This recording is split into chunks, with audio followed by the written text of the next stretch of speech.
Hello everyone. Today I will explain you the remaining chapter, chapter number 19. The name of the chapter is A Seed Tells a Farmer's Story. So now let's start. More and more expenses. कि जैसे जैसे time change होता गया वैसे वैसे जो है जो खेती बाड़ी होती थी पहले बुलक कार्ट से जो वो सॉरी बुलक से या जो भी बैल हुआ करते थे उनसे खेत को जोता जाता था। उसके साथ साथ जो सीड्स हुआ करते थे उसको भी वो स्टोर करके रख लेते थे तो वो भी उनका फ्री का ही रहता था। लेकिन जैसे जैसे टाइम चेंज होता गया हर चीज़ पे जो फार्मर्स हैं वो मार्केट पे डिपेंड डिपेंड होते चले गए।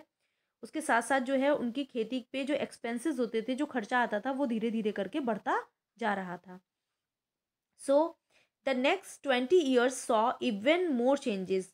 अगले 20 सालों में और ज़्यादा बहुत सारे चेंजेस को देखा गया। विदाउट काउज एंड बफलोज, बिना काऊ के और बिना बफलोज के, इट मीन्स भैंसों के, भैंस और गाय के बिना जो है there was no cow dung, वहाँ पर कोई भी गोबर नहीं हुआ करता था जिसको पहले किसान जो है वो एज अ फर्टिलाइज़र यूज़ किया करते थे। और ये जो है वो एक नेचुरल फर्टिलाइज़र होता था जिसकी वजह से उपज भी बहुत अच्छी होती थी और उसके कोई भी साइड इफ़ेक्ट्स नहीं हुआ करते थे। To be used in the fields as a fertiliser, Hasmukh had to buy expensive fertiliser. अब जो है क्योंकि जो किसान हुआ करते थे जैसे ही जैसे टाइम बढ़ता गया वैसे वैसे जो किसान हैं वो जानवरों पर डिपेंड नहीं होते थे, अब वो मार्केट की चीज़ों पर ज़्यादा डिपेंड हो गए थे जिसकी वजह से उनके एक्सपेंसेस भी बढ़ चुके थे। और जिनको वो एज अ फर्टिलाइज़र यूज़ किया करते थे अब वही फर्टिलाइज़र उन्हें बहुत ही महंगी कीमत में जो है मार्केट से खरीदना पड़ता था। The new kinds of seeds were such that the crops were easily affected by harmful insects. और जब ये इस तरीके के जो क्रॉप्स हुआ करती थी जो सीड्स लिया करते थे मार्केट से, ये बहुत ही आसानी से इनमें जो क्या होता था हार्मफुल इंसेक्ट लग जाया करते थे क्योंकि ये सीड्स जो थे वो उतने अच्छे नहीं होते थे, वो जल्दी अफेक्ट हो जाते थे इंसेक्ट से। Medicine had to be spread on the crops to keep away.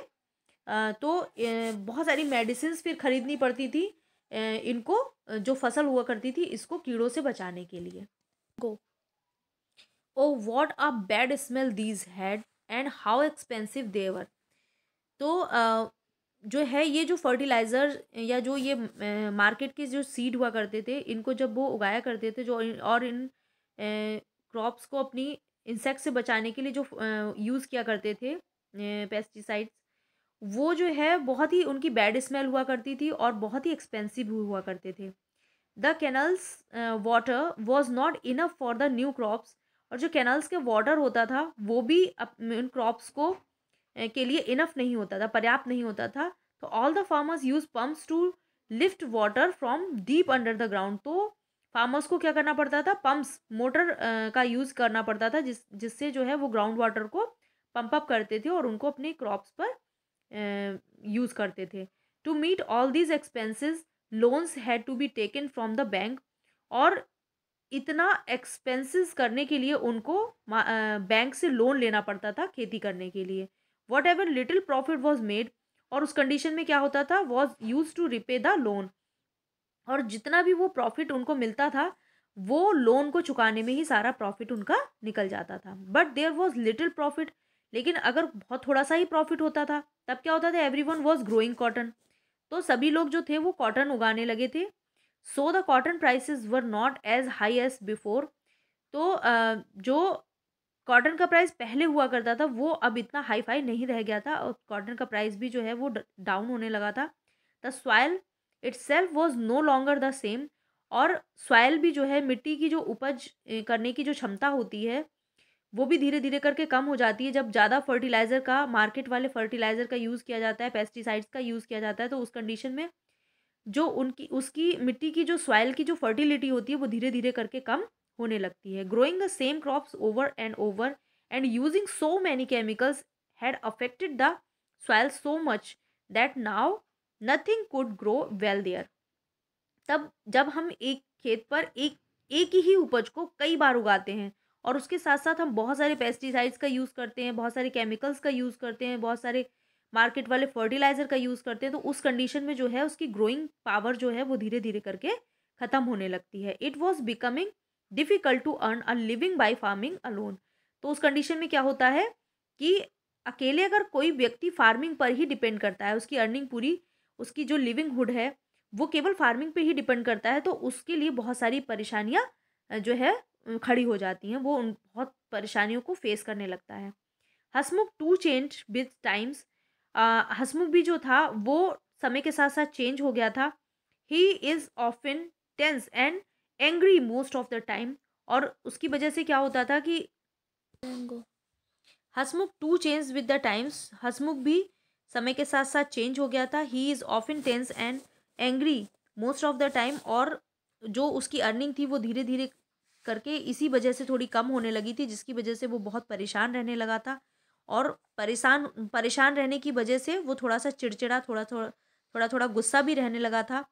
His educated son Paresh did not want to do farming, और उसका जो परेश, उनका जो बेटा था हसमुख का, वो एजुकेटेड था, इस वजह से वो जो है फार्मिंग करना, बिल्कुल भी फार्मिंग करना पसंद नहीं करता था, वो बिल्कुल नहीं चाहता था कि वो खेती बाड़ी करे। He now started work as a truck driver, और उसने क्या किया, एज अ ट्रक ड्राइवर जो है वो उसने काम करना शुरू किया। After all the bank loans still had to be repaid, और इसके बाद क्या हुआ कि उन्होंने जो बैंक के लोन्स लिए थे अपनी खेती करने के लिए, उनको भी उसने रिपेड करना शुरू किया। फिर भी वो still had to be repaid. Often Paresh does not come home for days, अक्सर जो क्या होता था कि परेश, क्योंकि वो ड्राइविंग करता था, ट्रक ड्राइवर था, इस वजह से वो बहुत दिनों तक, कई दिनों तक घर नहीं वापस आ पाता था। At times he is away from a week, और कभी कभी तो ऐसा होता था कि वो एक एक वीक के लिए घर से गायब रहता था, घर से बाहर रहता था। 2 days back when the came home, और 2 दिन पहले जब वो घर वापस लौटा, तो Paresh started looking for something, तो वो कुछ चीज़ों को देखने लगा। बा, ही आस्क हिज मदर, उसने अपनी माँ से कहा, वो अपनी माँ को बा बोलता था, तो उसने अपनी माँ से कहा, बा वेयर इज दादाजी वुडन सीड बॉक्स, कि दादाजी का जो वुडन सीड बॉक्स था, लकड़ी का जो उन्होंने सीड बॉक्स बनाया था, वो कहाँ है। It will be useful to keep the screws and tools for the truck, उसने उनसे कहा कि जो भी उन्होंने वुडन बॉक्स बनाया था उसमें अब बीज तो नहीं रखे जाते हैं, लेकिन अब मैं उसमें अपने टूल्स रख सकता हूँ, जो ट्रक्स के जो टूल्स होते हैं, स्क्रू ड्राइवर्स होते हैं, उनको हम उसमें रख सकते हैं। तो now do you understand why I told you my story, अब आप बिल्कुल बहुत अच्छे से समझ सकते हैं कि मैंने अपनी ये स्टोरी आपको क्यों बताई। जो बाजरा सीड है वो ये चीज़ आपसे कहता है कि आप अब अच्छे तरीके से समझ सकते हैं कि मैंने ये स्टोरी आपको क्यों बताई, और आई थिंक आप भी ये समझ सकते हैं कि इस स्टोरी का क्या एम है। बाजरा सीड जो है वो क्यों परेशान है, क्यों दुखी है, और वो उसने जो टाइम के साथ जो चेंजेस आए हैं, देखिए टाइम के साथ चेंजेस आना गलत बात नहीं है, लेकिन अगर वो चेंजेस हमें, हमारे लिए हार्मफुल हैं, तो वो चीज़ गलत है। हमें उस चीज़ को समझना चाहिए, अपनी लाइफ में उन चीज़ों को फॉलो करना चाहिए जो हमारे लिए जो है बेनिफिशियल हैं। ओके, सो मिलते हैं नेक्स्ट वीडियो में नेक्स्ट चैप्टर के साथ। Till then take care of yourself, thanks for watching, bye bye.